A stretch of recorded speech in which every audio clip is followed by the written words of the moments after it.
آج سے ہی جن لوگوں نے سن لیا وہ لوگ اپنی زندگی کے اندر اس کو لائیں گے۔ رسول اللہ صلی اللہ علیہ وسلم نے فرمایا قرآن شریف کی تلاوت کیا کرو، اس لیے کہ قیامت کے دن یہ اپنے ساتھی یعنی پڑھنے والے کی شفاعت کرے گا۔ جو لوگ قرآن کی تلاوت کرتے ہیں، قرآن کو پڑھتے ہیں، یہ ان لوگوں کے لیے اس حدیث مبارکہ میں بڑی خوشخبری والی بات ہے کہ جو قرآن کی تلاوت کرتے رہتے ہیں تو یہ قرآن ان کا ساتھی ہوگا قیامت والے دن۔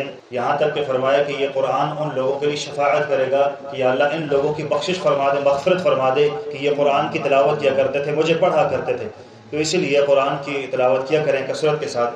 اور ایک اور عمل لکھا ہوا ہے سوتے وقت معوذتین پڑھنے کے حوالے سے کہ رسول اللہ صلی اللہ علیہ وسلم ہر رات جب بستر پر لیٹتے تھے تو دونوں ہاتھوں کو دعا مانگنے کی طرح ملا کر سورہ اخلاص اور معوذتین قل اعوذ برب الفلق قل اعوذ برب الناس پڑھ کر ان پر دم فرماتے، پھر تمام بدن پر سر سے پاؤں تک جہاں جہاں ہاتھ جاتا پھیر لیا کرتے تھے۔ 3 مرتبہ ایسا ہی کرتے تھے، سر سے ابتدا کرتے اور پھر منہ اور بدن کے اگلے حصہ پر، پھر بقیہ بدن پر پھیرا کرتے تھے۔ طریقہ کار کیا ہوتا تھا؟ طریقہ کار یہ ہوتا تھا حضور علیہ السلام کا کہ یوں ہاتھ سامنے پکڑ لیے، سب سے پہلے سورۃ الاخلاص پڑھ لی، پھر اس کے بعد سورۃ الفلق قل اعوذ برب الفلق، پھر اس کے بعد سورۃ الناس پڑھ لیا، ہاتھوں پر دم کر دیا، پھر اس کے بعد یوں سر سے لے کے اپنے چہرے کے اوپر، پھر آگے بدن پر جہاں تک ہاتھ پہنچتا نیچے پاؤں تک، پھر اس کے بعد پیچھے پیٹھ کے پیچھے بھی اس طرح سے حضور علیہ السلام بازوں پر اس طرح ہاتھ پھیرا کرتے تھے۔ اور یہ عمل 3 مرتبہ فرمایا کرتے تھے۔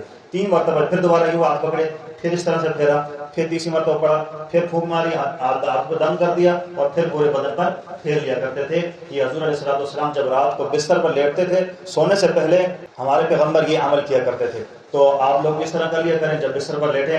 اور بہت ساری سنتیں ہیں، انشاءاللہ کسی دن اس پر بھی بات ہوگی۔ تو بہرحال یہ اس سنت کے اوپر عمل کرنا ہے، آج سے شروع کرنا ہے۔ جب لیٹیں گے رات کو تو دعا پڑھنی ہے، اللہم بسمک اموت یا سوتے وقت وہی پڑھنی ہے، لیکن اس سے پہلے یہ عمل بھی کر لینا ہے۔ بستر کو جھاڑنا بھی ہوتا ہے، بستر کو جھاڑنا بھی حضور کی سنت ہے۔ تو یہ رات کو انشاءاللہ جب ہم سوئیں گے تو یہ عمل انشاءاللہ ہم کر کے سوئیں گے، اس کو اپنی زندگی کے اندر لانا ہے۔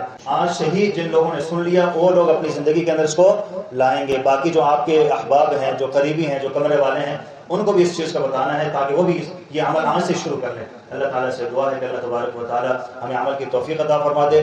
2 باتیں آج کی ہم نے سن لی ہیں۔ پہلی بات یہ کہ قرآن پڑھنے والوں کی قرآن کیا کرے گا؟ شفاعت کرے گا۔ اور دوسرا یہ آخری 3 صورتیں پڑھ کر انشاءاللہ اپنے جسم پر دم کرنے، اللہ رب العزت ہم سب کو عمل کی توفیق نصیب فرما دے۔